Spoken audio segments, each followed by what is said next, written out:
डर मुझे भी लगा फासला देखकर, डर मुझे भी लगा फासला देखकर, पर मैं बढ़ता गया रास्ता देखकर। खुद ब खुद मेरे नज़दीक आती गई मेरी मंजिल, खुद ब खुद मेरे नज़दीक आती गई मेरी मंजिल, मेरा हौसला देखकर। जी हाँ दोस्तों, मैं हूँ उमेश कुमार और आप देख रहे हैं टैलेंट्स गाइडर एकेडमी। दोस्तों, जैसा कि ये यूपीटीटी का सेशन है, इसमें हम यूपीटेट 2011 के मैथमेटिक्स को सॉल्व कर रहे हैं। पिछले सेशन में हम लोग 20 क्वेश्चन सॉल्व कर चुके हैं, इसलिए आज 21 to 30 क्वेश्चन नंबर हम लोग सॉल्व करेंगे। मतलब क्वेश्चन नंबर 21 से 30 तक आज के सेशन में हम सॉल्व करेंगे, जो कि यूपीटेट 2011 में पूछे गए थे।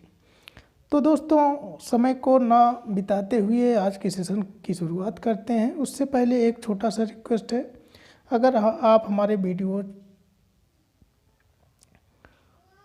पर नए हों या हमारे चैनल पर आप पहली बार विजिट कर रहे हों, तो हमारे चैनल को सब्सक्राइब कर लीजिए, साथ में बेल आइकन को प्रेस कर लीजिए, जिससे कि आने वाली वीडियो पर नोटिफिकेशन आपको मिल सके। तो दोस्तों, चलते हैं, आज के सेशन की शुरुआत करते हैं।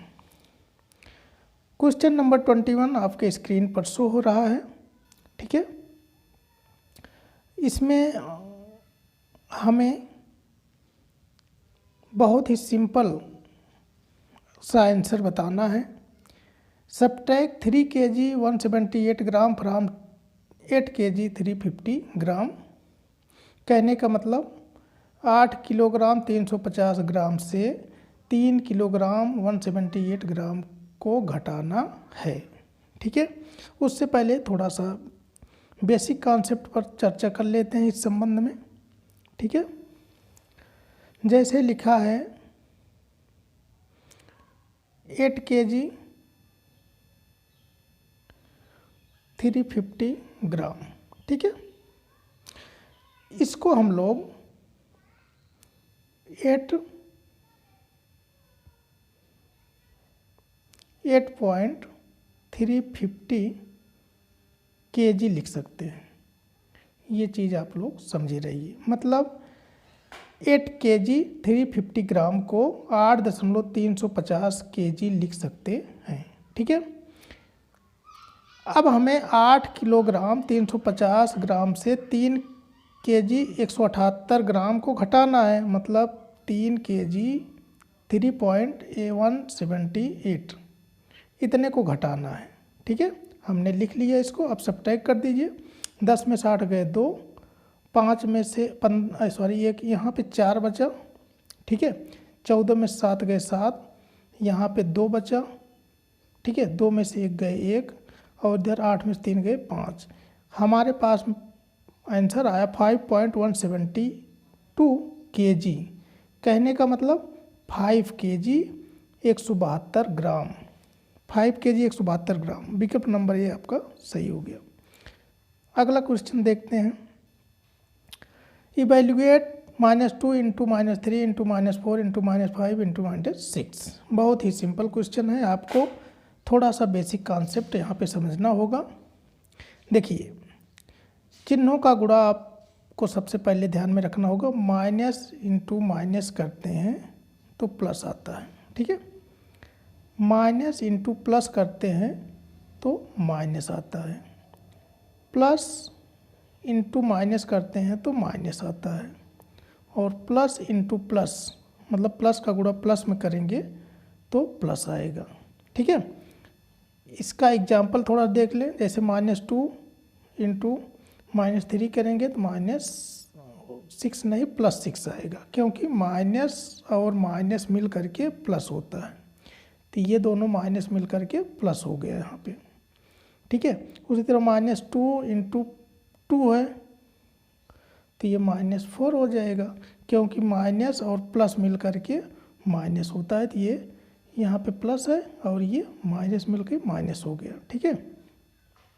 इसी तरह से आपको ये कॉन्सेप्ट ध्यान में रखना है। और इसमें से मुख्य चीज़ क्या है इस क्वेश्चन में, कि हमें माइनस वाला गुणा समझना होगा। अगर 2 माइनस है, उनका गुणा करेंगे तो माइनस नहीं प्लस आएगा। 3 माइनस है, उनका गुणा करोगे तो ये माइनस आएगा।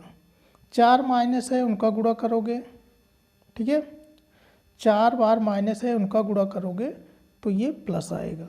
तो इसमें समझना क्या चीज़ है आपको, ठीक है, इसमें समझना ये है कि माइनस वाली संख्याएं गुणे में हैं अगर, और 1 बार, 3 बार, 5 बार, 7 बार, मतलब विषम बार माइनस वाली संख्याएं लिखी हैं, मतलब माइनस जो है विषम बार आया है। जैसे 1, 2, 3 बार माइनस आ गया तो इसका उत्तर माइनस होगा। 4 बार माइनस आ जाएगा तो इसका उत्तर प्लस होगा। 5 बार माइनस आ जाए तो इसका उत्तर माइनस होगा। 6 बार माइनस आ जाए तो इसका उत्तर प्लस होगा। कहने का मतलब ये है कि अगर सम बार माइनस माइनस लिखा है 2 बार, 4 बार, 6 बार, 2, 4, 6, 8, 10, 12, 14, इस तरह से माइनस आता है, इतनी बार माइनस आता है तो गुणा करने पर प्लस आएगा, ठीक है। तो यही चीज़ हमें समझना था यहाँ पे। तो चलिए इसको अब सॉल्व किया जाए। यहाँ पे -2, -3, -4, -5, -6 है, ठीक है। इसको जब सॉल्व करेंगे आप तो माइनस कितनी बार है इसको देख लीजिए आप, ठीक है। तो यहाँ पे देखिए माइनस कितनी बार है। 1 बार माइनस यहाँ पे है, 2 बार, 3 बार, 4 बार, 5 बार, मतलब 1, 2, 3, 4, 5 बार माइनस है। और इनको जब गुणा करेंगे तो ये उत्तर आएगा माइनस, ठीक है। विषम बार अगर माइनस लिखा है 1 बार, 3 बार, 5 बार तो माइनस उत्तर आता है। तो इसके उत्तर में पहली बार तो माइनस आएगा, पहली बात। दूसरी बात यह है कि संख्याओं को गुणा करके यहाँ पे हम लिख देंगे। तो 2 तिहाई 6, 6 चौक 24, 24 पंचे 120, 120 छक्का 720। तो आपका जो आंसर आया -720, ठीक है। तो आपका -720 उत्तर हो गया, विकल्प नंबर डी ये सही हो गया। चलिए अगला क्वेश्चन देखते हैं। एलसीएम ऑफ 108 एंड 144, 108 और 144 का एलसीएम क्या होगा? तो बहुत ही सिंपल है यहाँ पे, ठीक है। कैसे निकालेंगे, चलिए भाग विधि से हम निकाल ले रहे हैं। यहाँ लिख रहे हैं 108 और है 144, 2 से काटिए, 2 पंचे 10, 2 चौक 8, 2 7 14, 2 दूनी 4, 2 दूनी 4, 2 7 14, 2 तिहाई 6, 2 6 12, 2 27 से 27 नहीं कटेगा 2 से, इसलिए 27 ही लिखेंगे। यहाँ पे 18 लिखेंगे, 18 दूनी 36 होता है 2 से काटने पर, ठीक है। अब 2 से काटेंगे फिर तो कितना आ जाएगा, जब 2 से काटोगे तो ये 27 ही रहेगा और ये 9 आ जाएगा। अब 27 और 9 2 से नहीं कटेंगे, 3 से कटेंगे, 3 9 27, 3 तिहाई 9। अब 3 से काटिए, 3 तिहाई 9, 3 एकम 3, एक बार 3 से और कटेगा। अब यहाँ पे 1, यहाँ पे 1। अब ये देखिए 4 बार 2 है तो ये इसका हो गया 16, ठीक है। और 3 बार 3 है, नहीं कूड़ा कर लीजिए सबका, ये सबका, तो आपका उत्तर आ जाएगा। तो 3 तिहाई 9, 3 27, 27 में 16 से गुणा करेंगे तो आपका आएगा 432, ठीक है। तो एलसीएम 108 और 144 का कितना हो गया, 432। तो विकल्प नंबर आपका सही हो गया बी, ये विकल्प सही हो गया 432, ठीक है। 432 आपका आंसर हो गया। चलिए अगला क्वेश्चन देखते हैं। 432 ये सही हो गया। Find the sum of largest and least 4 digit number. 4 अंकों की सबसे बड़ी संख्या और सबसे छोटी संख्या का योगफल यहाँ पे बताना है। 4 अंकों की सबसे बड़ी संख्या क्या होती है, 4 अंकों की सबसे छोटी संख्या क्या होती है, इसको समझ लेते हैं। फिर उनको अगर हम जान जाएंगे तो उनका योग निकाल लेंगे, वही उत्तर होगा। देखिए अगर हम आपसे पूछें कि 2 अंकों की सबसे सबसे छोटी अगर पूछें क्या बताएंगे? 10। 3 अंकों की सबसे छोटी संख्या कहें तो 100 बताएंगे आप, क्योंकि 3 अंकों की सबसे छोटी 100 ही होगी। इससे छोटी करेंगे तो 99 आ जाएगा। 100 से छोटी क्या होगी? 99, लेकिन 99 2 ही अंक का होता है। 99 क्या है? 2 अंक का है, इसलिए 3 अंकों की सबसे छोटी 100। 4 अंकों की सबसे छोटी संख्या 1 लिख के 3 0। 5 अंकों की सबसे छोटी लिखना हो संख्या तो क्या लिखेंगे? 1 लिख के 4 0। कहने का मतलब 5 अंक की सबसे छोटी संख्या बताना है तो 4 0 लगाएंगे। 4 अंक की सबसे छोटी संख्या बताना है 3 0 लगाएंगे। 3 अंकों की सबसे छोटी संख्या बताना है तो 2 0 लगाएंगे, और 2 अंकों की सबसे छोटी संख्या बताना है तो 1 0 लगाएंगे। तो 4 अंकों की सबसे छोटी संख्या 1000 हो गया। सबसे छोटी संख्या हमको मिल गई। और किसी भी अंक की 4 अंक, 5 अंक, 6 अंक की छोटी संख्या बताना है तो आप 1 लिख के जितने अंक पूछा गया उससे कम 1 0 कर दोगे। ठीक है। 10 अंक की 10 अंकों की सबसे छोटी संख्या बताना है तो 1 लिख के 9 0 लगाएंगे। ठीक है। तो आपको मालूम हो गया 4 अंकों की सबसे छोटी संख्या। अब हम बात करते हैं सबसे बड़ी संख्या की। ठीक है। सबसे बड़ी संख्या क्या होगी? तो सबसे बड़ी संख्या को समझ लेते हैं। जैसे हम कहें कि 2 अंकों की सबसे बड़ी संख्या हम पूछें आपसे तो आप कहोगे 99 है। क्यों कहोगे? क्योंकि 99 से बड़ी अगर कहेंगे तो 100 हो जाएगा, और 100 में 3 अंक हो जाएगा, इसमें 3 अंक हो जाएगा। लेकिन 2 अंक अगर हम पूछ रहे हैं तो 99 कहोगे। 3 अंक की सबसे बड़ी संख्या कहें तो आप कहोगे कि 999, यही कहोगे ना। 3 बार 9 लिख देंगे तो 3 अंकों की हो जाएगी। 4 अंकों की कहें तो आप कहोगे 9 9 कितनी बार? 4 बार। ये ठीक है, ये हो गया। तो इसी तरह से अगर सबसे बड़ी संख्या पूछी जा रही 2 अंक, 3 अंक, 4 अंक की, तो उतनी बार 9 लिख दोगे। तो आपका दूसरा उत्तर हो गया सबसे बड़ी संख्या 9999। सबसे छोटी संख्या 1000 आई थी। तो इन्हीं दोनों का योग निकालना है। 4 अंकों की सबसे बड़ी संख्या और 4 अंकों की सबसे छोटी संख्या 1000।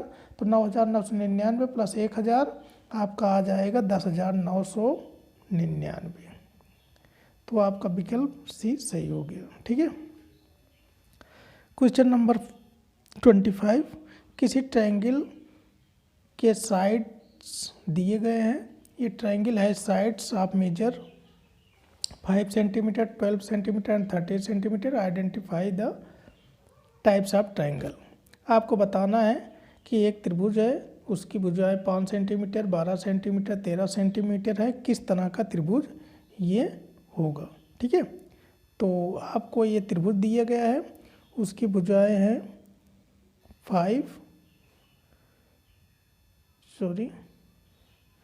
उसकी भुजाएं हैं 5 सेंटीमीटर, 12 सेंटीमीटर, 13 सेंटीमीटर। ठीक है। तो किस तरह का त्रिभुज है विकल्प में देखकर आपको बताना है। पहला लिखा है ए में कि समबाहु त्रिभुज है, तो विकल्प ए तो गलत होगा, क्योंकि समबाहु त्रिभुज उसे कहते हैं जिसकी तीनों भुजाएं समान हो। तीनों भुजाएं समान होगी तभी समबाहु त्रिभुज होगा। तो इसकी तीनों भुजाएं अलग अलग है, 5, 12, 13। तो विकल्प नंबर ए गलत है। विकल्प नंबर बी भी गलत है, क्योंकि समद्विबाहु त्रिभुज उसे कहते हैं जिसकी 2 भुजाएं समान हो। ये मान लो समान है, ये अलग है। जैसे मान लो 5 सेंटीमीटर है, ये 4 है। ठीक है। तो इस तरह का त्रिभुज होगा तो समद्विबाहु मतलब 2 भुजा बराबर होनी चाहिए, तब समद्विबाहु होगा। तो विकल्प नंबर बी भी नहीं होगा। विकल्प नंबर सी भी गलत है, क्योंकि अधिक कोण त्रिभुज उसे कहते हैं जिसका एक कोण अधिक कोण हो। अधिक कोण का मतलब 90 से ज़्यादा हो। 90 से ज़्यादा कोई भी कोण हो, 120 हो, 130 हो। ठीक है। तो अधिक कोण भी नहीं है, यहाँ पे आप देख रहे हैं अधिक कोण त्रिभुज नहीं हो सकता है। ठीक है। इस त्रिभुज की जो कोण है वो अधिक कोण नहीं है, कोई भी कोण आप देख लीजिए। ठीक है। तो अधिक कोण भी नहीं होगा। तो हमारे पास केवल एक ही विकल्प बचता है, वो है समकोण त्रिभुज। तो ये जो त्रिभुज होगा वो समकोण त्रिभुज होगा। ठीक है। तो विकल्प नंबर डी सही हो गया। अब थोड़ा सा हम लोग इस पर बेसिक कॉन्सेप्ट पर बात कर लेंगे कि किस आधार पे हम इसको समकोण त्रिभुज कहेंगे। समकोण त्रिभुज इसलिए कहेंगे क्योंकि समकोण त्रिभुज में पाइथागोरस प्रमेय वर्क करता है, पाइथागोरस प्रमेय लागू होता है। ठीक है, पाइथागोरस प्रमेय क्या है? पाइथागोरस प्रमेय का मतलब होता है कर्ण का वर्ग अगर कर दें तो जितना आना चाहिए उतना आएगा लंब के वर्ग प्लस आधार का वर्ग। लंब और आधार का वर्ग करके योग करने पर जितना आए कर्ण के वर्ग के बराबर होना चाहिए। ये पाइथागोरस प्रमेय होता है और समकोण त्रिभुज में लागू होता है। तो चलिए, कर्ण किसे कहते हैं? कर्ण सबसे बड़ी वाली भुजा होती है जो 90 अंश के सामने की भुजा होती है। तो 13 का स्क्वायर करेंगे तो आएगा 169। ठीक है, कर्ण का स्क्वायर कितना हो गया? 169। अब लंब का स्क्वायर करिए, आधार का स्क्वायर करिए, दोनों को जोड़िए, 169 आ जाए तो पाइथागोरस प्रमेय वर्क कर रहा है, तब इसको समकोण त्रिभुज कहेंगे। तो लंब का स्क्वायर 25 हो गया, 5 पचे 25, और 12 का स्क्वायर 144, दोनों को जोड़ोगे आएगा 169, इसलिए यहाँ पे हो गया समकोण त्रिभुज। तो ये जो त्रिभुज है आपका हो गया कौन सा त्रिभुज? समकोण त्रिभुज।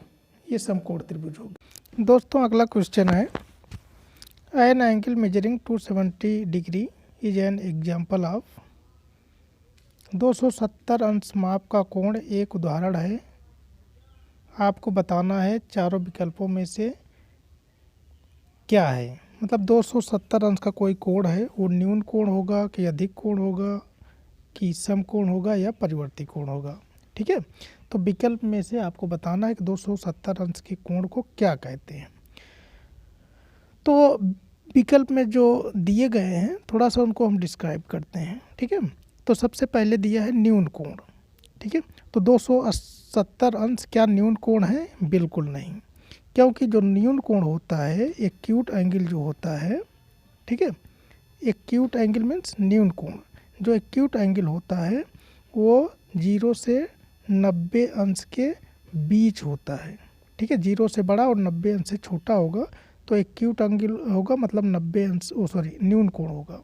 लेकिन 270 दिया है तो 270 0 और 90 के बीच नहीं आता, इसलिए न्यून कोण नहीं हो सकता है। अब बताना है कि क्या 270 अंश अधिक कोण है? तो अधिक कोण भी नहीं होगा, क्योंकि अधिक कोण उसे कहते हैं जो 90 और 180 के बीच हो। ठीक है, 90 और 180 के बीच होगा तो उसको अधिक कोण कहेंगे, लेकिन 270 90 और 180 के बीच नहीं आता, इसलिए अधिक कोण नहीं होगा। विकल्प नंबर सी में कहा गया है कि क्या 270 अंश समकोण होगा? तो ये भी विकल्प गलत है, क्योंकि समकोण उसे कहते हैं जिसका मान 90 अंश हो। 90 अंश अगर एग्जैक्ट किसी कोण का मान है तो उसको समकोण कहा जाएगा। तो यहाँ पे 270 अंश है, इसलिए समकोण भी नहीं होगा। इसलिए हमारे पास केवल और केवल एक विकल्प है, परिवर्ती कोण। तो ये 270 अंश जो है वो एक तरह का परिवर्ती कोण है, और परिवर्ती कोण उसे कहते हैं जो 180 से ज़्यादा हो, 180 से ज़्यादा हो और 360 से कम हो। मतलब 180 और 360 के बीच जो कोण होगा उसको परिवर्ती कोण बोला जाएगा। तो विकल्प नंबर डी आपका सही हो गया।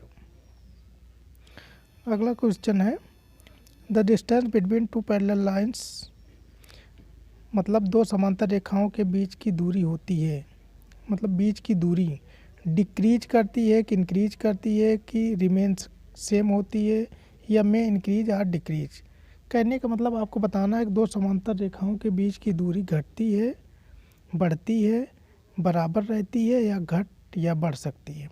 तो आपको हम बता दें कि जो समांतर रेखाएं होती हैं ऐसी रेखाएं होती हैं जिनके बीच की दूरी हमेशा बराबर रहती है। मतलब इनके बीच की दूरी यहाँ पे जितना है यहाँ पर भी उतनी दूरी होगी और यहाँ पर भी उतनी दूरी होगी। तो इस तरह की रेखाएं अगर होगी तो उनको समांतर रेखा कही जाएगी। इस तरह से विकल्प नंबर सी आपका सही हो गया। ठीक है, अगर दो रेखाओं के बीच की दूरी बराबर नहीं रहती उनके बीच की दूरी, तो इसका मतलब दोनों रेखाएं एक जगह जाके प्रतिच्छेद करेंगी। ठीक है, अगर यहाँ देखिए इतनी दूरी है, यहाँ पे कम हो गई, यहाँ पे कम हो गई और यहाँ पे दोनों रेखाएं कट कर दी, तो इस तरह की रेखाओं को प्रतिच्छेदी रेखा या इंटरसेक्टिंग लाइन कहा जाता है। ठीक है, ये पैरेलल लाइन है, ये यल है या यम है, तो यल पैरेलल यम लिखा जाएगा, ये पैरेलल का सिंबल है।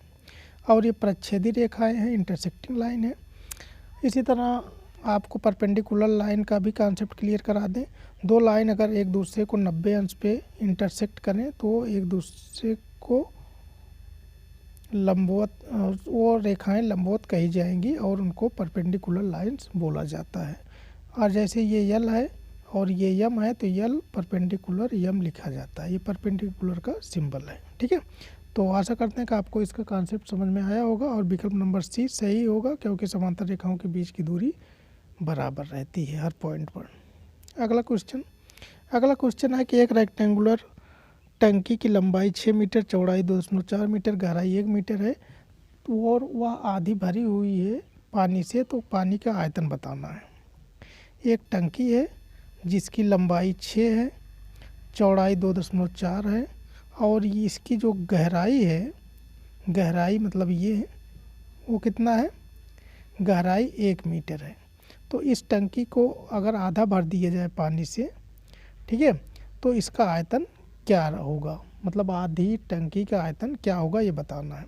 तो सबसे पहले आपको हम क्लियर कर दें कि जो टंकी होती है मतलब वो घनाभ होता है।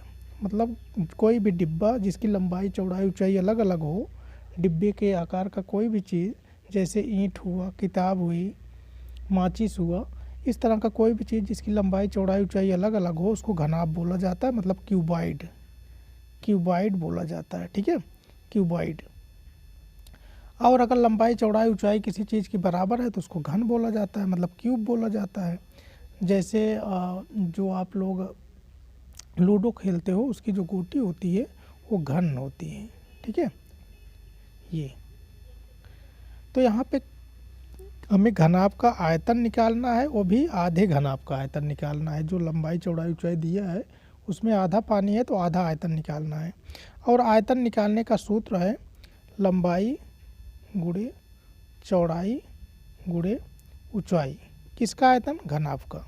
अगर घन का आयतन निकालना होगा तो घन में, क्योंकि तीनों भुजाएं बराबर होती हैं लंबाई चौड़ाई ऊंचाई, इसलिए क्या करेंगे, घन का आयतन निकालने के लिए भुजा, कोई जो भुजा मालूम है तीनों बराबर रहेंगे तो भुजा का क्यूब कर देंगे तो इसका आयतन निकलेगा। फिलहाल इससे मतलब नहीं है, हमें घनाभ निकालना है। घनाभ का आयतन लंबाई गुणे चौड़ाई गुणे ऊंचाई होता है।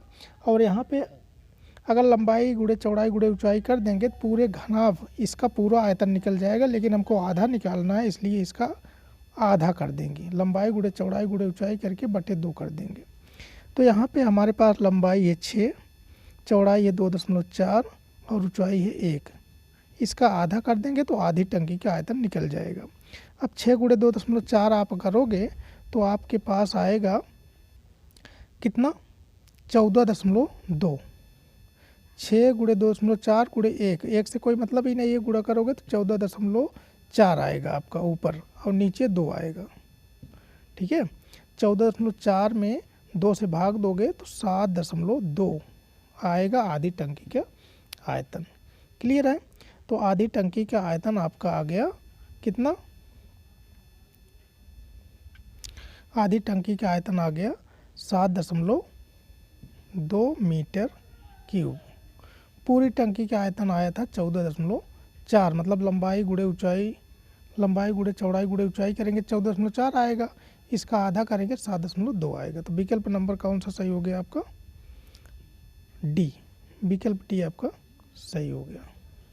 ठीक है, ये विकल्प डी सही हो गया। अगला क्वेश्चन देखते हैं, बहुत ही सिंपल क्वेश्चन है। इसमें आपको ऐड करना है भिन्नों का, और लिखा है 2 सही 1/4 को ऐड करिए 3/4 में। और ये मिक्स फ्रैक्शन है, मिश्रित भिन्न है। इसको जब सिंप्लीफाई करेंगे 4 दूनी 8, 8 1 9, 9/4 प्लस 3/4 बराबर हो गया 12/4। 12/4 मतलब 12 में 4 भाग दोगे आएगा 3, तो इसलिए विकल्प नंबर डी आपका सही हो गया। तो दोस्तों इस तरह से आपका बहुत ही आसानी से 10 क्वेश्चन आज के सेशन में सॉल्व हो गया है। आशा करते हैं कि इस सेशन में क्वेश्चन से संबंधित जो कॉन्सेप्ट थे बहुत ही अच्छे तरीके से आपको समझ में आए होंगे। इसी तरह से और भी वीडियोज़ को देखने के लिए और यूपी टेट से संबंधित मैथमेटिक्स के सेशन को पाने के लिए हमारे चैनल टैलेंट्स एकेडमी पर बने रहिए। साथ में अगर चैनल पर नए हो तो टैलेंट्स गाइडेड एकेडमी को सब्सक्राइब कर लीजिए, साथ में बेल आइकन को प्रेस कर लीजिए जिससे आपकी आने वाले वीडियोज़ का नोटिफिकेशन आपको मिल सके। और दोस्तों आपसे निवेदन है कि आप अधिक से अधिक अपने दोस्तों में शेयर करिए हमारे वीडियोज़ को, साथ में लाइक और कमेंट भी हमारे वीडियो पर करिए। दोस्तों आज के लिए बस इतना ही। Thank you so much. Bye bye, take care.